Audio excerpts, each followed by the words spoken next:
நிதர்சனமான விமர்சனம், நியாயமான தரவரிசை, நேர்மையான பார்வை என்ற தாரக மந்திரத்தோடு வாங்க இந்த வாரம் நிகழ்ச்சிக்கு போகலாம். இது பாக்ஸ் ஆபீஸ் 1 2 3. இந்த வாரம் ஹாலிவுட் புதுவரவாக வந்திருக்கக்கூடிய த வாக் 3 டைமென்ஷன் அப்படிங்கிற ஒரு படம் வந்து நம்மளுடைய ஜட்ஜஸால டைரக்டா டாப் 5 ரேங்க் உள்ள வரத்துக்காக காத்திருக்குது.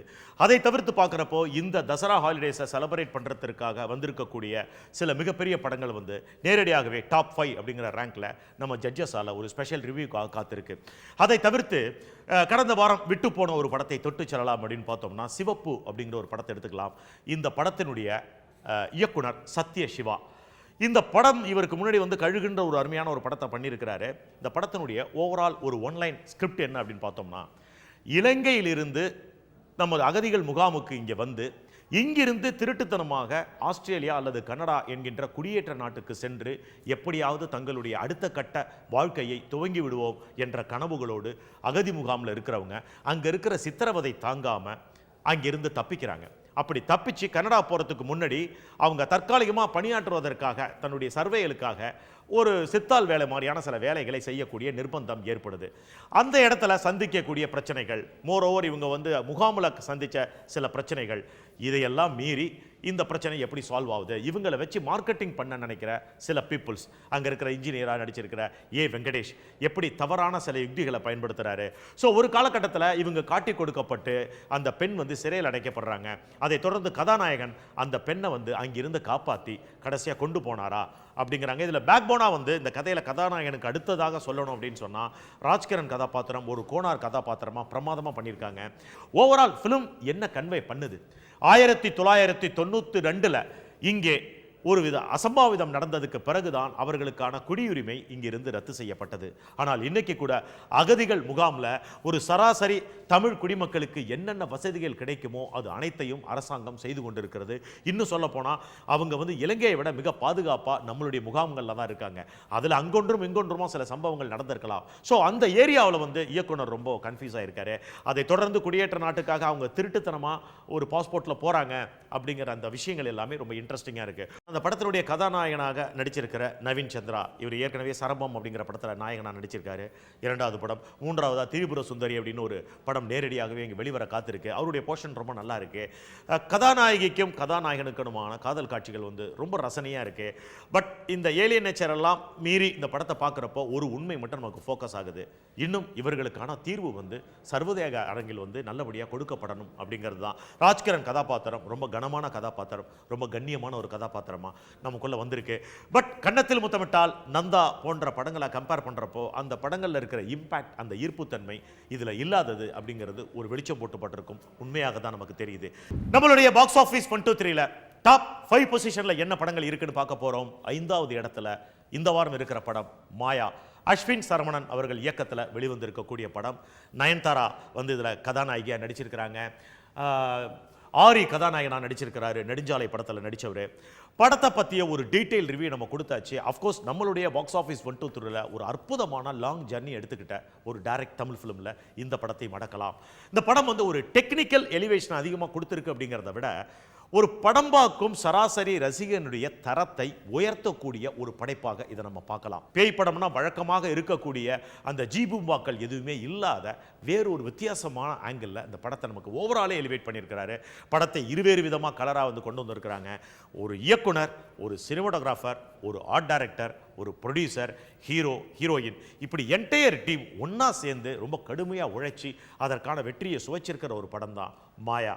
மாயா மாயம் இல்லாமல் நிஜத்தன்மையை நமக்கு எடுத்து சொல்லும் ஒரு பேய் படம். நம்மளுடைய பாக்ஸ் ஆபீஸ் 1 2 3ல 4வது இடத்துல இருக்கிற படம்.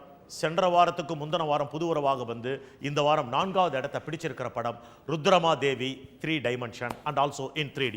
இந்த படத்தினுடைய இயக்குனர் குணசேகரன். இவர் வந்து தெலுங்கு ஃபீல்டை பொறுத்தவரையில் SS ராஜமௌலி அப்படிங்கிற ஒரு மாபெரும் இயக்குனரோட காம்படிட் பண்ணக்கூடிய ஒரு சமகால இயக்குனர் அப்படின்னு சொல்லலாம்.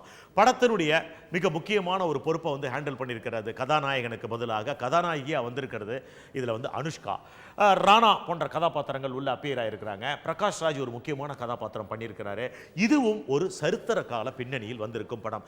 ருத்ரமா தேவியினுடைய ஒரு ஒன்லைன் கதை என்ன அப்படின்னு சொன்னா, ஒரு ராஜ குடும்பம் அந்த குடும்பம், அந்த ராஜ அம்சத்துக்கு கீழே வந்து குறுநில மன்னர்கள் நிறைய பேர் இருக்காங்க. சந்தர்ப்பம் பார்த்துக்கிட்டு இருக்காங்க, எப்படா இந்த ராஜாங்கத்தை கைப்பற்றலான்னு. அப்படிப்பட்ட அந்த ராஜாங்கத்துக்கு ஆண் வாரிசு இல்லாமல் ஒரு பெண் வாரிசு பிறந்து ஒரு பெரிய பிரச்சனை ஏற்படுத்துது. இந்த பெண் வாரிசு பிறந்ததை அந்த மதிமந்திரியான பிரகாஷ்ராஜ் மறைத்து ஆணாக மாற்றுகிறாரு. அந்த பெண் ஆண் என்று சொல்லி வளர்க்கப்படுகிறாள். அவள் வந்து தான் ஆணே நினைச்சு வளர்ந்து ஒரு காலகட்டத்தில் அவள் பெண்ணுக்கான வித்தியாசத்தை உணர்ந்து தான் பெண் என்பதை உணர்ந்து கேள்வி கேட்கிறப்போ ராஜாங்கத்துக்காக தான் மாற்றப்பட்டோன்னே அந்த ராஜாங்கத்திற்காக நான் கடைசி வரைக்கும் ஆணாகவே இருக்கிறேன்னு ஒரு வீராக்கியம் எடுத்துக்கிட்டு அந்த வைராக்கியத்தின்படி அவங்க அப்படியே டிராவல் ஆகுறாங்க. ஒரு காலகட்டத்தில் இவங்க பெண் அப்படிங்கிற விஷயம் எதிரிகளுக்கு தெரிய வருது. இதன் பிட்வீன்ல இவங்களுக்கு திருமணமும் நடக்குது. திருமணமான பெண்ணுக்கு உண்மை தெரிய வருது. அவங்க அதை வந்து அக்செப்ட் பண்ணிக்கிறாங்க. இதை மீறி எதிரிகளுக்கு தெரிய வந்தவுடன் ராஜகுமாரன் மட்டும்தான் வாரிசாக இருக்கணும், ஒரு பெண் பிறந்ததுனால இந்த நாட்டுக்கு ராஜகுமாரன் இல்லாததுனால இந்த நாட்டின் மீது படையெடுக்கலாங்கிற முடிவுக்கு வராங்க. ஸோ இது வரைக்கும் ருத்ரமா தேவனாக இருந்தவன் நாட்டை விட்டே விரட்டி அடிக்கப்படுகிறான்.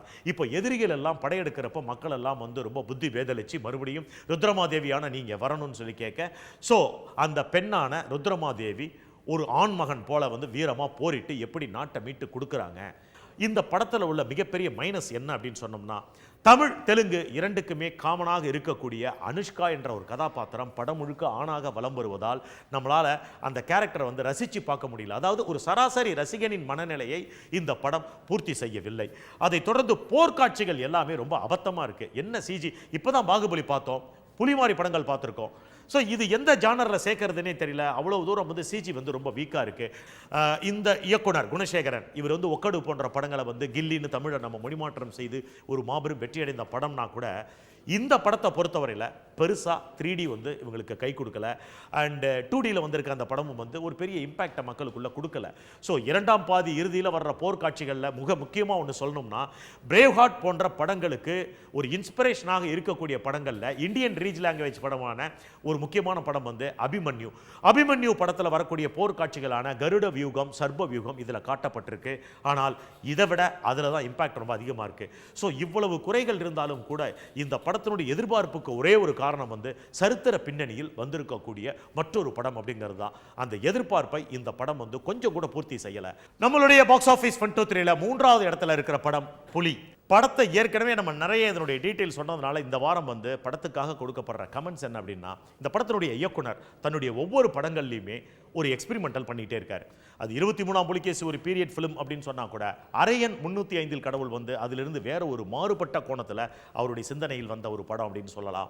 இரும்புக்கோட்டை முரட்டு சிங்கம் போன்ற படங்கள் வந்து ஒரு கௌபாய் ஃபிலிம் கேட்டகரியில் வந்த ஒரு படங்களாக எடுத்துக்கொள்ளலாம். ஒரு கண்டியும் 3 களவாணிகளும் கூட ஒரு டைம் கால்குலேஷனை வச்சு எடுக்கப்பட்ட ஒரு அற்புதமான ஒரு டீட்டெயில் உள்ள ஒரு படம் தான். அந்த வகையில் பார்க்குறப்போ மறுபடியும் ஒரு பீரியட் ஃபிலிமுக்கு ஒரு மிகப்பெரிய ஹீரோவை அழைச்சிட்டு போயிருக்கிற ஒரு திருப்தி இந்த படத்தில் இருந்தால் கூட படத்துக்குள்ளே இருக்கக்கூடிய சில மைனஸ் என்ன அப்படின்னு சொன்னால், புலி அப்படிங்கிற பேருக்குள்ளே இருக்கிற கம்பீரம் இந்த படத்துக்குள்ளே இருக்கா? இல்லை. 2, இந்த படம் குழந்தைகளை முன்னிறுத்தி இருக்கக்கூடிய ஒரு படம் அப்படிங்கிறது எங்கேயுமே விளம்பர யுக்தியில் சொல்லப்படாததுனால இதனுடைய நார்மல் ஆடியன்ஸ் வந்து என்ன மைண்ட் டியூனில் வரான்னா, இது வந்து ஒரு மாஸ் ஹீரோவுடைய படம், அவருக்கான பஞ்ச் டைலாக் எல்லாம் இருக்கும் அப்படின்னு பார்த்தா படத்தில் எங்கேயுமே அதெல்லாம் பெருசாக எலிவேட் ஆகலை. ஆனால் அதையெல்லாம் தவிர்த்து தான் ஒரு வேதாள இனத்தை சேர்ந்தவன் என்பது தெரியாமலேயே விஜய் வந்து தன்னை ஒரு கோழையாக நினைத்து கொண்டிருப்பவருக்கு எங்கிருந்து வீரம் வருகிறது அப்படிங்கிறது சரியாக சொல்லப்படலை. கமல்ஹாசன் அவர்களுடைய மகள் ஸ்ருதிஹாசனுடைய கான்ட்ரிபியூஷன் இந்த படத்துக்கு வந்து ஒரு மிகப்பெரிய மைனஸாக இருக்குது. அவங்களுடைய அல்ட்ரா மாடல் அந்த அழகு வந்து இந்த படத்துக்கு வந்து ஒர்க் அவுட் ஆகலை. ஓரிடத்துல படத்தை தூக்கி நிறுத்துறது ஹன்சிகா மோட்வானினா கூட அவங்களுக்கு படத்துக்குள்ள பெரிய ஹோப் இல்லை. இதையெல்லாம் மீறி நூல் பிடிச்ச மாதிரி ஒரு விஷயத்தை திரைக்கதையில் அமைச்சிருக்கிறாரு, குழந்தைகளை முன்னிறுத்தி ஒரு படம். அந்த விதத்தில் இரட்டை அர்த்தங்கள் எல்லாம் இல்லாமல், ஆபாச காட்சிகள் இல்லாமல் வந்திருக்கக்கூடிய ஒரு விதத்தில் இந்த படத்தை வந்து நம்ம பாராட்டலாம். கோலிவுட் புதுவரவாக வந்து நேரடியாகவே 2வது இடத்தை பிடிச்சிருக்கிற 2 படங்களில் முதல்ல பார்க்க போகிற படம் நானும் ரவுடி தான். இந்த படத்தினுடைய இயக்குனர் விக்னேஷ் சிவன். இவர் ஏற்கனவே வந்து போடா போடி அப்படிங்கிற ஒரு படம் பண்ணியிருக்கிறாரு. படத்தினுடைய கதாநாயகன் விஜய் சேதுபதி, கதாநாயகி நயன்தாரா மற்றும் வந்து ஒரு பிரதானமான கதாபாத்திரங்களில் பார்த்திபன், இயக்குனர் பார்த்திபன் மற்றும் மன்சூர் அலிகான், பாலாஜி போன்றவர்கள்லாம் நடிச்சிருக்கிறாங்க. படத்தினுடைய ஓவரால் கதை என்னன்னா அந்த தலைப்பை சொல்லிடுது. தலைநகரம் படத்தில் வடிவேல் சொல்ற ஒரு மிகப்பெரிய கமெண்ட், நானும் ரவுடி தான். ஓவரால் இந்த ஃபிலிமே வந்து அதை தான் நமக்கு எலிவேட் பண்ணியிருக்கு. அதாவது சிறு வயசுல தன்னுடைய தாயார் ஒரு போலீஸ் ஆஃபீஸராக இருக்கிறாங்க, ஒரு சர்க்கிள் இன்ஸ்பெக்டரா. அவங்கள பார்க்க வர்ற அந்த சின்ன பையனான விஜய் சேதுபதி சந்தர்ப்ப சூழ்நிலையால் அங்கே இருக்கிற ஜெயிலுக்குள்ளே போய் உட்காந்துக்குவார். அங்கே வர்ற மொட்டை ராஜேந்திரனுடைய தூண்டுதலால், ஒரு தப்பான கைடன்ஸால், போலீஸ் பெருசா ரவுடி பெருசான்னா ரவுடி தான் பெருசுன்னு நினச்சி ரவுடி ஆகணுங்கிற இன்டென்ஷனில் வளர்ந்துக்கிட்டு இருக்கிற, ரவுடி ஆக முடியாமல் தவிச்சுக்கிட்டு இருக்கிற ஒரு கோழை கதாபாத்திரம் தான் விஜய் சேதுபதி. அதே சமயம் ஒரு ரவுடிய எப்படியாவது சட்டத்தின் மூலமாக தண்டிக்கணும்னு நினைக்கிற அழகம் பெருமாள் அப்படிங்கிற இயக்குனர் கதாபாத்திரம், நயன்தாரா அப்பாவுடைய கதாபாத்திரம். அதனால தன்னுடைய மனைவியையே வந்து அவங்க இழக்க வேண்டிய சூழ்நிலை ஏற்படுது. அதில் ஏற்படுற ஒரு விபத்தினால ஒரு காது மட்டுமல்ல 2 காதும் செவிடா போற ஒரு சூழ்நிலைக்கு நயன்தாரா ஆளாகிறாங்க சின்ன வயசா இருக்கிறப்பயே. இப்படிப்பட்ட இன்னொரு கதாபாத்திரம். இவங்க 2 பேரும் ஒரு நேர்கோட்டில் ஒரு காலகட்டத்தில் சந்திக்கிறாங்க. அந்த சமயத்தில் கதாநாயகனுடைய அப்பா வந்து அதே வில்லனால மறுபடியும் கொலை செய்யப்படுறாரு. அவர் ரிட்டையர் ஆகிறதுக்கு முன்னாடி அவனை எப்படியாவது என்கவுண்டரில் போடணும்னு நினைக்கிறப்போ வில்லன் வந்து அவரை கொன்னுடுறாரு. இதனால ரொம்ப ஆத்திரமாவற நயன்தாரா தன்னுடைய ஏழாமையால ரவுடியாக நினைச்சுக்கிட்டு தன்னை வாழ்க்கை நடத்திட்டு இருக்கிற ரவுடின்னு நினைச்சு, நீ வந்து எப்படியாவது எனக்கு பிரதான வில்லனாக இருக்கக்கூடிய அந்த பார்த்திபன் கதாபாத்திரத்தை பிடிச்சிட்டு வந்து நிறுத்து, நான் என்னுடைய கத்தியால குத்தி அவனை பழி தீர்க்கணும் அப்படிங்கிற ஒரு பொறுப்பை ஒப்படைக்கிறாங்க. இந்த பொறுப்பை நீ சரியா செஞ்சா உன்னை நான் காதலிக்கிறேன்னு சொல்லி லவ்வையும் அவங்க வந்து முட்டுக்கட்ட போடுறாங்க. இதனால ரவுடியா மாறணும்னு ஒரு பெரிய திட்டம் தீட்டுறாரு பாலாஜியோட சேர்ந்து. ரவுடியா மாறினாரா? அதன் தொடர்ந்து என்ன மாதிரியான கலவரங்கள் நடக்குது, முடிவில் இவங்க அச்சீவ் பண்ணாங்களா அப்படிங்கிறத காமெடி தர்பாரோட சொல்லியிருக்கிற ஒரு படம் தான் நானும் ரவுடி தான். ஓவரால் இவங்க எல்லாருமே ரொம்ப அழகாக இந்த படத்தினுடைய இயக்குனர் கோஆர்டினேட் பண்ணியிருந்தாலும் கூட நகைச்சுவை எது, சீரியஸ்னஸ் எது அப்படிங்கிறது ஒரு இடத்துல புரியாமலே போயிடுது. இது மட்டும் இல்லாமல் இந்த படத்தில் சூதுகவும் படத்தினுடைய சாயல் வந்து ரொம்ப அதிகமாக இருக்கு. ஷாங்கை எக்ஸ்பிரஸ் அப்படிங்கிற ஒரு ஆங்கில படத்தினுடைய சாயல் மிக அதிகமாகவே இருக்கு. இந்த தசரா ஹாலிடேஸில் வெளிவந்து நேரடியாக 2வது இடத்துக்கு வந்திருக்கிற இன்னொரு படம் 10 என்றதுக்குள்ள. இந்த படத்தினுடைய கதாநாயகன் சியான் விக்ரம், கதாநாயகி வந்து சமந்தா, மற்றும் வந்து முக்கியமான கதாபாத்திரங்களில் பசுபதி போன்றவர்கள் பண்ணியிருக்கிறாங்க. படத்தினுடைய இயக்குனர் விஜய் மில்டன். இவர் ஏற்கனவே இப்போதான் கோலி சோடா அப்படிங்கிற ஒரு சூப்பர் ஹிட் ஃபிலிம் வந்து கொடுத்துருக்காரு. விக்ரம பொறுத்தவரையில் ஐ படத்துக்கு அப்புறம் வந்திருக்கிறதுனால அந்த படத்துக்கு மிகப்பெரிய ஒரு அட்டென்ஷன் இருக்கு. படத்தினுடைய மியூசிக் கம்போசர் டி இமான். இந்த படத்தினுடைய ஒளிப்பதிவை விஜய் மில்டன் தான் பண்ணியிருக்கிறாரு. நிறைய டெக்னிக்கல் எக்யூப்மெண்ட்ஸை இந்தியா லெவலில் புதுசாக பயன்படுத்தி இதில் யூஸ் பண்ணியிருக்கிறாங்க. அதை பற்றி டீட்டெயில் போகிறதுக்கு முன்னாடி இந்த கதையினுடைய ஷார்ட் அண்ட் ஸ்வீட்டான ஒரு லைன் என்ன அப்படின்னு பார்த்தோம்னா, இதனுடைய திரைக்கதைப்படி சொன்னால் எந்த அளவுக்கு இது மக்களுக்கு போய் சேருங்கிறது தெரியாதனால ஜட்ஜஸ் சொல்கிற பாயிண்ட் ஆஃப் வியூவில் இந்த கதையை நாங்கள் சொல்கிறோம். ஒரு ஆதிக்க வர்க்கத்திற்கும் அடிமைப்பட்ட சமுதாயத்திற்கும் இடையே ஒரு மிகப்பெரிய படிப்புக்காக, கல்விக்காக ஒரு போராட்டம் நடக்குது. அதில் அடிமைப்பட்ட சமுதாயம் ஆதிக்க சமுதாயத்திற்கு அடையாளமாக இருக்கக்கூடிய சலங்கையை தான் கண்ணில் கட்டிக்கிட்டு அவங்களும் படிக்க போகிறாங்க. அப்படி படிக்கணும்னு நினைக்கிறவங்கள அந்த ஆதிக்க வர்க்கத்தை சேர்ந்தவர்கள் வந்து அடியோடு நிர்மூலமாக்கி படுகொலை செய்து கை கால்களெல்லாம் துண்டாக்குறாங்க.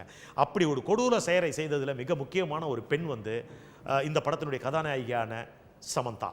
சமந்தா கதாபாத்திரம் இதனால் வந்து ஒரு தூக்கு தண்டனை கைதியாக அரசாங்கத்தால் அறிவிக்கப்பட்டு சிறையில் அடைக்கப்படுகிறது. அடிமைப்பட்ட வர்க்கம் அப்படியே இருக்குது. இந்த ஆதிக்க வர்க்கத்திற்கு ஒரு ஆசை, இந்த சமந்தாவை காப்பாற்றி எப்படியாவது ஃபாரின் அனுப்பிடணும். அதனால் இவளை போலியே உருவம் புத்த ஒருவரை இந்தியா முழுவதும் அவங்க தேடிட்டு இருக்காங்க. இது ஒரு புறம் நடக்க, நம்மளுடைய கதைக்களம் இங்கே சென்னையில் தொடங்குது. விக்ரம் தன்னுடைய சகோதரியை ஒரு கார் விபத்தினால இழந்து அவங்க ஒரு கோமா ஸ்டேஜில் இருந்தாலும் சகோதரியுடைய மருத்துவ சிகிச்சைக்காக யார் எது சொன்னாலும் காரில் போய் அந்த காரியத்தை செய்யக்கூடிய ஒரு துணிச்சலான கார் வீரனா அந்த படத்தில் வந்திருக்காரு. அதன்படி அவரிடம் அறிமுகமாகும் பசுபதி ஒரு வேலையை ஒப்படைக்கிறார், ஒரு காரை கடத்திட்டு வர சொல்லி. அந்த காருக்குள்ள சமந்தா இருக்கிற விஷயமே தெரியாம, ஏற்கனவே அறிமுகமான சமந்தா வேற ரூபத்தில் அறிமுகமான சமந்தாவை தான் கடத்துறோன்றதும் தெரியாம இவர் இந்த பெண்ணை ஆந்திரா வழியா வட மாநிலத்துக்கு கடத்திக்கிட்டு போறாரு. போகிற வழியில தான் உள்ள பெண் இருக்கிற விஷயம் தெரிந்து அவர்களுக்குள்ள காதல் மறந்து, இந்த காதல் மலர்ச்சியெல்லாம் மீறி இந்த பெண்ணை சரியான இடத்துல கொண்டு போய் ஒப்படைக்கிறாரு. ஒப்படைச்ச பிறகுதான் தெரியுது இந்த பெண்ணை எக்ஸ்சேஞ்ச் பண்ணி அந்த கொலை குற்றவாளியாக இருக்கக்கூடிய சமந்தாவை காப்பாற்ற போறாங்கன்னு. அதிலிருந்து தன் காதலியை இவர் எப்படி மீட்கிறாரு அப்படிங்கிற ஒரு கதை தான். இந்த கதையா நம்ம கேட்கிறப்ப கொஞ்சம் இடியாப்ப சிக்கலா இருந்தாலும் இது ஒரு மாதிரியான திரைக்கதையில விஜய் மில்டன் பண்ணியிருக்காரு. இந்த படத்தினுடைய கார் சேசிங் எல்லாமே என்டையரா நமக்கு எதை ஞாபகப்படுத்துது அப்படின்னா, ரொம்ப ஈஸி. டிரான்ஸ்பார்டர் அப்படிங்கிற ஒரு படத்தை வந்து நமக்கு ஈஸியாக ஞாபகப்படுத்துது. அது ஒரு கார் கடத்தல் சம்பந்தத்தில் வந்த 2-3 பார்ட் வந்து மிகப்பெரிய ஹிட் ஆயிருக்கு. அப்படின்னா கூட நேட்டிவிட்டிக்காக இவங்க எடுத்திருக்கிற ஒரு விஷயம் தான் அந்த சமந்தா கதாபாத்திரம். சமந்தாவை பொறுத்தவரையில் அடிமை பெண்ணில் வந்து அந்த படத்தினுடைய கதாநாயகி ஜெயலலிதா அவர்கள் எப்படி வித்தியாசம் காமிச்சிருப்பாங்களோ அந்த மாதிரி வேறு வித்தியாசங்களை கொடுக்கறதுக்காக உதட்ட சுழிச்சு ஒன்று பண்ணியிருக்கிறாங்க. அது பெருசாக ஒர்க் அவுட் ஆகலை அப்படிங்கிறது தான் நமக்கு பார்க்குறப்ப தெரியுது. இவ்வளவு பொருட்செலவில் இந்த படத்தை தயாரித்திருக்கிறது ஃபாக்ஸ் ஸ்டுடியோவுக்காக ஏஆர் முருகதாஸ் அப்படிங்கிற ஒரு இயக்குனர் தான் தயாரிச்சிருக்கிறாரு. இப்போ பாக்ஸ் ஆஃபீஸினுடைய ஒரு மிகவும் அந்த கதையில் ஒரு லூப் ஒன்று கண்டுபிடிக்கிறோம். ஏன் இப்படிப்பட்ட ஒரு களத்துக்குள்ள இவங்க பிரயாணிச்சிருக்கிறாங்க அப்படிங்கிற ஒரு கேள்விக்குறி நமக்குள்ள எழுது. அது என்னன்னா, இப்போ வட மாநிலத்தில் பிரதிஷ்டி பெற்ற ஒரு பூலாந்தேவி போன்று ஒரு ராபின் ஹூட்டாக அந்த பெண் இருந்திருக்கலாம். அவளை காப்பாற்ற ஒரு கூட்டம் காத்திருக்கிறது. அதனால் ஒரு அடிமைப்பட்ட ஒரு வர்க்கம் வந்து மீண்டு எழப்போதுன்னா அந்த கதைக்குள்ள இன்ட்ரெஸ்ட் ரொம்ப அதிகமாயிருக்கும். நம்பர் 1. நம்பர் 2, உலக பிரதிஷ்டி பெற்ற டாவின்சி கோட்ல எந்த பெண்ணை தேடுறாங்களோ அந்த பெண் கொலை செய்யப்பட போகிறாள் அப்படிங்கிறப்போ இல்லை, அந்த பெண்ணுக்காகவே ஒரு கூட்டம் காத்திருக்கு. அதுதான் இயேசுவினுடைய வழி வந்த ஒரு கடைசி ரத்தம் அப்படிங்கிற ஒரு உண்மை தெரிய வந்து அந்த பெண்ணை பாதுகாக்கிறாங்கன்றப்போ ஆடியன்ஸான நமக்கு வந்து ஒரு மிகப்பெரிய இன்ட்ரெஸ்ட் அதிகமாகுது. ஆனால் இந்த படத்தை பொறுத்த வரையில் ஏற்கனவே சமந்தா கதாபாத்திரம் அடிமைப்பட்டவர்களை ஆதிக்க வர்க்கம் செலுத்தும் ஒரு கதாபாத்திரமாக தான் இருக்கு. அது சிறையிலேருந்து வந்து வெளிநாடு தான் போகுது, இங்கிருந்து என்ன பண்ண போகுதுன்னு தெரியல. அதனால இது ஒரு ஹீரோயின் ஓரியன்டட் சப்ஜெக்ட்ங்கிறது தெரியாத அளவுக்கு ஹீரோ வர்ஷிப் அதிகமாக்கியிருக்காங்க ஆக்ஷன் காட்சிகளால். பட் அது எந்த அளவுக்கு கை கொடுத்துருக்குன்றதை நம்மளால் கணிக்க முடியல. விஜய் மில்டன் அவர்கள் முதல் முறையாக இந்தியா லெவலில் ஏஷியா லெவலில் ஒரு எக்யூப்மெண்ட்டை பயன்படுத்தியிருக்காரு. குழந்தைகள் பயன்படுத்துகிற ரிமோட் கண்ட்ரோல் காரில் வைக்கக்கூடிய பேட்டரியை கேமராவில் பொருத்தி அந்த கேமராவை காருக்குள்ளே பொருத்தி, அதாவது யூசன்தோ கேமரா, அந்த கேமரா வந்து திரும்பி வராது. கேஷினோ ராயல் 007 படத்தில் பயன்படுத்தப்பட்ட கேமரா மாடல் யுத்திகளை இந்த உபகரணங்களை இதில் பயன்படுத்தி பண்ணியிருக்காருங்கிறது எல்லாமே ரொம்ப சவுண்டான ஒரு விஷயம்தான். ஆனால் இவை எல்லாமே என்ன எலிவேட் பண்ணுது, செல்லுலாய்ட் மூலமாக ஆடியன்ஸை எப்படி போய் கம்யூனிகேட் பண்ணுது அப்படிங்கிறப்போ அவங்களுக்கு இந்த படம் வந்து ஒரு போர் ஃபிலிம் மாதிரி தான் தெரியுது. அதை மீறி ஃபெஸ்டிவல் கேலப்பில் இந்த படத்துக்கான சரியான ஒரு ஓப்பனிங் கிடைச்சதுனால கலெக்ஷன் வைஸ் இந்த வாட்டி நம்மளுடைய பாக்ஸ் ஆஃபீஸில் இது 2வது இடத்துக்கு வந்திருக்கு. நம்மளுடைய பாக்ஸ் ஆஃபீஸ் 123ல நீண்ட இடைவெளிக்கு பிறகு முதல் இடத்திற்கு வந்திருக்கக்கூடிய படம் இந்த வார ஹாலிவுட் ரிலீஸாக வந்து நேரடியாகவே முதல் இடத்தை பிடிச்சிருக்கிற படம் த வாக். இந்த படத்தினுடைய இயக்குனர் ராபர்ட் ஜெமிக்ஸ். படத்தினுடைய நடிகர்னு பார்த்தோம்னா ஜோசப் கார்டன் லெவிட் மற்றும் வந்து கேட்னோ ரெயில் பவுன் பண்ணியிருக்காங்க, ஜேம்ஸ் போர்ஜ் பண்ணியிருக்காங்க, முக்கியமான ஒரு கேரக்டரில் பெங்க்லிங்ஸ் பண்ணியிருக்காங்க. இவருடைய ப்ரீவியஸ் ஃபிலிமை பற்றி பார்த்தோம்னா பேக் டு தி ஃபியூச்சர் அப்படிங்கிற 3 பார்ட் இவர் வந்து பண்ணியிருக்கிறாரு. அதை தவிர வந்து பார்த்தீங்கன்னா போலார் எக்ஸ்பிரஸ் டாம் ஹேங்கனுடைய இமேஜை வச்சு டோட்டல் அனிமேஷனில் ஒரு படம் பண்ணியிருக்காரு. இப்பேற்பட்ட படங்களை பண்ணிய ஒரு இயக்குனருடைய படம் தான் தி வாக். இந்த படத்தினுடைய ஒரு வரை கதை என்னன்னா, ஒருத்தன் நடந்து போகிறது தான் இந்த படத்தினுடைய கதையாக இருக்கு. இதை எப்படி ஒரு இயக்குனர் சொல்லியிருக்காரு அப்படின்னா, நம்ம ஒரு ஸ்பெஷல் ரிவ்யூ அதனால தான் கொண்டு வரோம். இன்றைக்கு இந்த கதையினுடைய ரிவ்யூக்குள்ளே போகிறதுக்கு முன்னாடி ஜட்ஜஸ் சொல்கிற ஒரு அருமையான கமெண்ட்ஸ் என்ன அப்படின்னு சொன்னால், இந்திய அளவில் இருக்கிற பிராந்திய மொழி படங்களில் கூட முத்த காட்சிகள், கவர்ச்சி காட்சிகள், ஆபாச காட்சிகள், இரட்டையர்த்த வசனங்கள் அதிகமாக வியாபித்திருக்கிற இந்த உலகத்தில் முத்த காட்சிக்கு பெயர் போன ஹாலிவுட் தரங்கள் வந்து தற்போது மாறி வேறு ஒரு சினிமாவை அவங்க வந்து ஃபோக்கஸ் பண்ணுறாங்க. அப்படி வந்திருக்கக்கூடிய ஒரு படம் தான் த வாக். குடும்பத்தோடு உட்காந்து பார்க்கக்கூடிய ஒரு படம். இந்த படம் ஒரு உண்மை சம்பவத்தை அடிப்படையாக கொண்ட படம். இந்த படத்தினுடைய ஒரு வரி கதை என்னன்னா, ட்வின் டவர்ஸ் இடியறதுக்கு முன்னாடி ஏறக்குறைய 110 ஃப்ளோர் உள்ள 1468 அடி கொண்ட 2 பில்டிங்கை ஒருவன் எப்படி கடந்து செல்கிறான், எந்த பாதுகாப்பும் இல்லாமல் ஒரு ரோப் கட்டி அப்படிங்கிறது தான் அந்த படத்தினுடைய கதை. அரசாங்கம் இதுக்கு அனுமதி கொடுக்காத ஒரு சூழ்நிலையில் திருட்டுத்தனமாக அரசாங்கத்துக்கு தெரியாமல் இந்த ரெக்கார்டை பண்ணுறதுக்காக தன்னுடைய சகாக்களோட ஒரு ரோப்பை கட்டி நடக்க ஆரம்பிக்கிறாரு. அவர் விடிய காலம் வரைக்கும் வெயிட் பண்றாரு. மிஸ்ட் ஃபார்ம் ஆகுது. மிஸ்ட் ஃபார்ம் ஆகி மிஸ்ட் விலகிறப்ப அவர் நடக்க ஆரம்பிக்கிறாரு. நடக்க ஆரம்பிக்கிறப்ப அவர் கையில வந்து பேலன்ஸ் பண்றதுக்காக ஒரு குச்சி இருக்கு. இந்த குச்சியோட அவர் நடந்து வர ஆரம்பிக்கிறாரு. கொஞ்சம் கொஞ்சமா கூட்டம் கீழே பார்த்து பிரமிப்பாக ஆரம்பிக்குது. அவரை ஷூட் பண்ண ஆரம்பிக்கிறாங்க. எல்லாரும் கண்களுக்கு பார்த்துக்கிட்டு இருக்கப்ப அவர் முதல் வாக்க முடிக்கிறாரு. அதோட திரும்பிடுவார்னு பார்த்தா அதுக்குள்ள போலீஸ் முடியாந்து அவரை காப்பாற்ற முயற்சி பண்ணுது. அவர் அந்த கையில இருந்து ட்விஸ்ட் ஆகி 2வது வாக் பண்றாரு. இப்படி ட்விஸ்ட் பண்ணி அவர் ஏறக்குறைய 7 வாக் பண்றாரு. இந்த 7 வாக்குக்குள்ள அவரை காப்பாற்றுவதற்காக ஆர்மி, நேவி, FBI, ஹெலிகாப்டர் எல்லாமே ஆர்மி வரைக்கும் ஃபோர்ஸ் வரைக்கும் வந்து நிக்குது. இது எல்லாத்தையும் மீறி அவர் அந்த இடத்துல நின்னபடியே இப்படிப்பட்ட ஒரு சாதனையை செய்ய வாய்ப்பு கொடுத்த எனது அருமை மக்களுக்கு நன்றி. இந்த வாய்ப்பை எனக்கு கொடுத்தது மட்டுமல்லாமல் என்னை காப்பாற்ற துடிக்கும் என்னுடைய போலீஸுக்கும் என் அரசாங்கத்துக்கும் நன்றி. நான் இப்படி ஒரு சாதனையை புரிவதற்காக எனக்காக காத்து கொண்டிருக்கும் இந்த கயிறுக்கு நன்றின்னு சொல்லி கடைசி 3 அடிக்கு வந்துடுறாரு. அவருக்கு அப்பையிலேருந்தே கடைசி 3 அடினா ஒரு பிரச்சனை. இந்த 3 அடியை எப்படி அவர் கடக்க போறார்? ஃபர்தரா இந்த படங்கள் என்ன மாதிரியான ரேட்டிங்கை அடுத்த வாரம் பிடிக்குதுன்னு பொறுத்திருந்து பார்ப்போம். அதுவரை உங்களிடமிருந்து விடைபெறுவது சரவணன் சுப்பையா. நன்றி, வணக்கம்.